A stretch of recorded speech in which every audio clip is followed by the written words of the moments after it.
Republican vice presidential candidate J.D. Vance spoke before many supporters and law enforcement outside the Lowndes County Sheriff's Office in South Georgia Thursday. The one thing that we have got to do to fix this country is fix the leadership. High school senior Thomas Holt drove more than an hour to see former President Donald Trump's running mate. I talked to my school administration, said, hey, Senator Vance is going to be in Valdosta, and they said, perfect, you're excused. The event marked a first for Holt, his first political rally to attend, ahead of his first election as a voter in the battleground state. This is the future of our country that's at stake here, and that's what's on the ballot in November.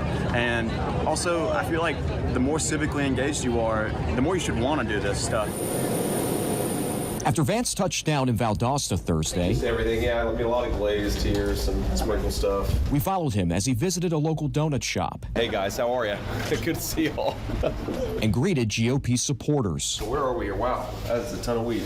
Before the event kicked off, law enforcement showed Vance a display of firearms and illegal drugs recently seized, some in packaging appearing like candy. The GOP ticket spent Thursday speaking about immigration and border security, Trump at the border in Arizona, while Vance visited Valdosta. We have got to get back to the kind of country where kids can make childhood mistakes, and the Mexican drug cartels are not going to be there to take advantage of them. I asked Vance what brought him to this area to address this issue. If you could elaborate more on why South Georgia to hold an event based on immigration and border security specifically.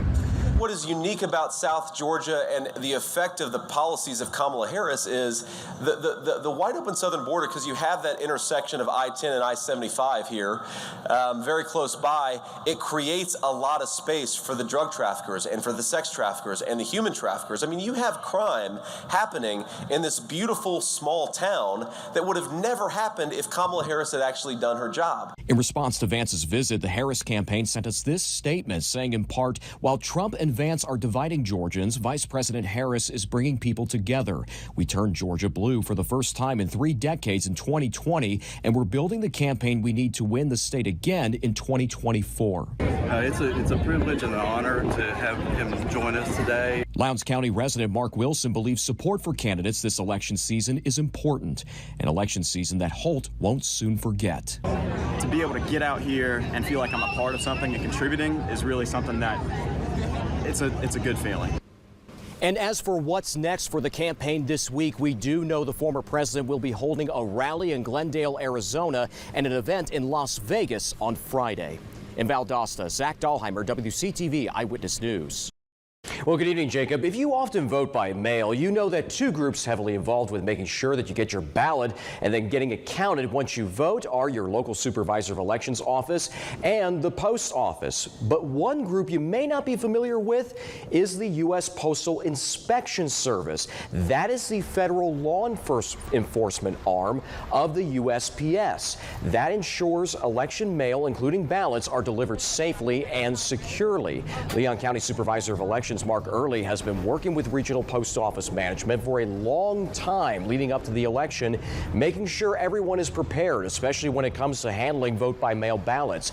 Now, we talked with residents who previously voted by mail but chose to vote early in person this year, and they say this time it was a matter of convenience. The energy of voting in person is a little bit more exciting than sitting down and writing it. You know, when you see the people, you see your number go up, you know, it's kind of cool. At least I have a sense of satisfaction that everything, when I put the ballot in there, I know it's counted. Not that I have any problems with the other way, but to me it's just more convenient. Now, Early revealed to me a recent report in Leon County where he says 3 vote-by-mail ballots were found in a pile of mail in a yard. That person called Early's office and the Postal Inspection Service. Early says an open investigation is underway by the USPIS, and those 3 impacted voters were able to cast their ballots. Overall, he believes the Postal Inspection Service has been a great partner. I think our long history is coming together to really, especially in these times, and even with the hurricanes, and just the concept of election threats and misinformation out there to make sure that people can still have confidence that their mail ballot will get counted. Now, I reached out to the USPIS for more information about that report that Early mentioned to me, but they could not comment on any possible investigations. The inspector did, however, share some tips when it comes to securing election mail. These include not leaving your mail unattended for extended periods of time. If you believe there's an issue with the delivery of your ballot, reach out to your local election office to verify your ballot status before reaching out to the Postal Service.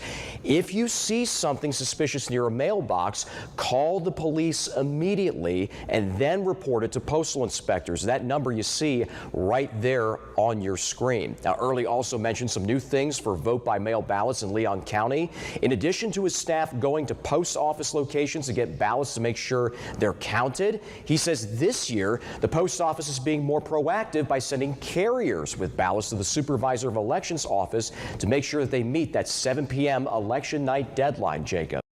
It was an emotional day for folks, especially those from the Big Bend, as they came out Friday to honor former Florida Governor and U.S. Senator Bob Graham. But others also were joyful in sharing memories and celebrating a man many regard as a very popular political leader here in Florida.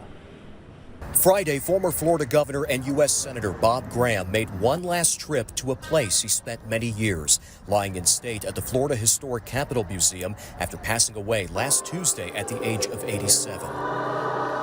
I think for me, it's going to bring tears. Linda Teague is a longtime Tallahassee teacher and one of many who went to the Capitol. He was a great governor for education. She came to celebrate his life and see the Graham family, who she grew close to while teaching two of Graham's daughters at one point in the capital city.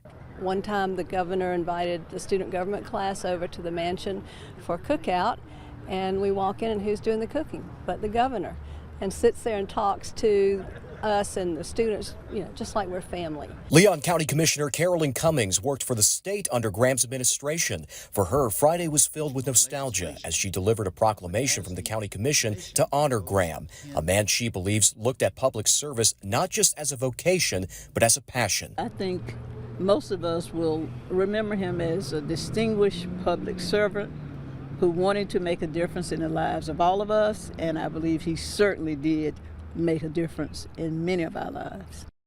Do you recognize this one? Yeah, it's the one that transitioned, yeah. We had a great relationship. Photos like this help rekindle memories of a more than 50-year friendship between Graham and former Governor Bob Martinez. He was a great human being.